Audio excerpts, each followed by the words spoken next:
ஆப்கானிஸ்தானுக்கு எதிரான T20 squad announce பண்றதுக்குள்ள நாங்க படுற பாடு இருக்கே. ஐயோ, இப்படி பிசிசிஐ புலம்புற மாதிரிதான் இப்ப நடக்கிற விஷயங்கள் எல்லாமே வந்திருக்குங்க. இன்னைக்கு நம்ம வீடியோல இத பத்தி தான் பார்க்க போறோம். நம்ம எல்லாத்துக்குமே தெரியும், ஆப்கானிஸ்தான் கூட நம்ம விளையாட போற T20 சீரிஸ் ரொம்பவே முக்கியமான சீரிஸா வந்திருக்கு. ஏன்னா இந்த T20 சீரிஸ்ல சீனியர் பிளேயர்ஸ் களமிறக்க போறாங்களா, இல்ல யங் பிளேயர்ஸ் விளையாட போறாங்களா, யார் T20 கேப்டனா வரப்போறா அப்படின்ற எதிர்பார்ப்பு அதிகமாவே வந்திருக்குங்க. இப்படி இருக்க சமயத்துல இப்ப என்ன தகவல் வந்துகிட்டு இருக்குன்னா, ரோஹித் சர்மா, விராட் கோலி ரெண்டு பேருமே இந்த ஒரு T20 சீரிஸுக்கு அவைலபிளா தான் இருக்காங்க அப்படின்ற மாதிரி இப்ப நியூஸ் வந்துட்டு இருக்குங்க.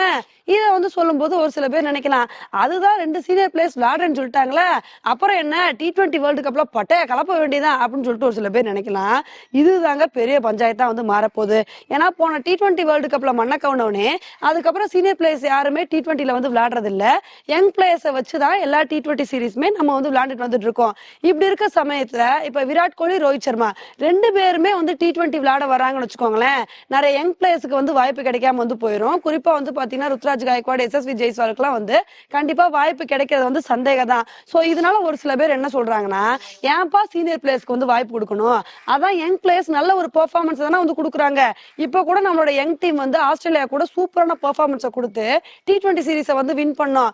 அதுக்கப்புறம் நம்ம சவுத் ஆப்பிரிக்கா கூடயும் T20 சீரிஸ்ல நல்ல ஒரு பெர்ஃபார்மன்ஸை கொடுத்து அந்த சீரிஸை டை பண்ணோம். இப்படி எல்லாம் இருக்கும்போது ஏன் சீனியர் பிளேயர்ஸை உள்ள விடணும்? யங் பிளேயர்ஸே நல்ல ஒரு பெர்ஃபார்மன்ஸை தான் கொடுக்குறாங்க. அதனால யங் டீமை வச்சே நம்ம T20 வேர்ல்டு கப்ல களமிறங்கலாம்னு சொல்லிட்டு இந்த மாதிரி ஒரு சில பேர் கருத்துக்களை பதிவு பண்ணிட்டு வந்துட்டு இருக்காங்க.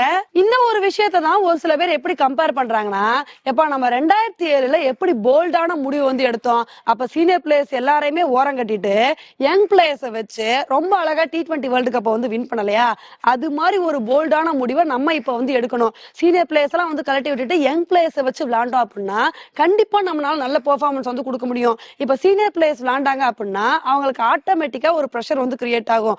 ஐயோ நம்ம எப்படியா கப் அடிக்கணும்னு சொல்லிட்டு. அதை யங் பிளேயர்ஸ் விளையாண்டாங்கன்னு வச்சுக்கோங்களேன், அவங்க ஃபியர்லெஸ்ஸா விளையாடுவாங்க. நாங்களே இப்பதான் ஃபர்ஸ்ட் டைம் நாட்டுக்காண்டி விளையாடுறோம். அப்படி இருக்கும்போது நாங்க நல்ல பெர்ஃபார்மன்ஸை கொடுக்கணும் அப்படின்றதுதான் அவங்களோட எண்ணமா இருக்கும். அதனால சீனியர் பிளேயர்ஸை கம்பேர் பண்ணும்போது யங் பிளேயர்ஸுக்கே அதிக வாய்ப்பு கொடுக்கலாம். யங் டீமை வச்சே பாத்தீங்கன்னா T20 வேர்ல்டு கப் விளையாடலாம்னு சொல்லி ஒரு சில பேர் இந்த மாதிரி சஜஷன் சொல்லிட்டு வந்துட்டு இருக்காங்க. ஆனா இதுல நம்மளோட கருத்து என்னவா இருக்குன்னா, ஃபுல் அண்ட் ஃபுல் யங் பிளேயர்ஸையும் களமிறக்காம ஃபுல் அண்ட் ஃபுல் சீனியர் பிளேயர்ஸையும் களமிறக்காம சீனியர் பிளேயர்ஸ் ரெண்டு பேரை போட்டுட்டு மீதி பிளேயர்ஸ் யங் பிளேயர்ஸை போட்டா நல்லா இருக்கும் அப்படின்றதாங்க நம்மளோட சஜஷனா இருக்கு. ஏன்னா இந்த தடவை T20 world cup west Indies and அமெரிக்கால நடக்க போகுது. அமெரிக்கால நடக்கிறதுனால புது பிச்சு, அங்க என்ன மாதிரி ஒரு பெர்ஃபார்மன்ஸ் கொடுக்கணும், எப்படி விளையாடணும்னு சொல்லிட்டு யாருக்குமே தெரியாது. சோ அந்த சமயத்துல நம்ம ஃபுல் யங் டீம் களமிறக்கணும்னு வச்சுக்கோங்களேன், அவங்களுக்கு எக்ஸ்பீரியன்ஸ் இல்லாம சொதப்ப வாய்ப்பு இருக்கு. சோ அந்த சமயத்துல ரோஹித் சர்மா மாதிரி ஒரு கேப்டனை போட்டு நம்ம ஒரு டீமை பில்ட் பண்ணி விளையாண்டோம் அப்படின்னா நம்மளோட பெர்ஃபார்மன்ஸ் நல்லா இருக்கும். அதனால சீனியர் பிளேயர்ஸ், யங் பிளேயர்ஸ் ரெண்டு பேருமே மிக்ஸ் பண்ணி டீம் பில்ட் பண்ணா நல்லா இருக்கும் அப்படின்றதான் நம்மளோட கருத்தா இருக்கு. ஓகே ஃப்ரெண்ட்ஸ், இந்த ஒரு விஷயத்தை பத்தி நீங்க என்ன நினைக்கிறீங்க அப்படின்றத என்னோட கமெண்ட் செக்ஷன்ல போடுங்க. இதே மாதிரி இன்னொரு உங்களை மீட் பண்றேன். Bye friends.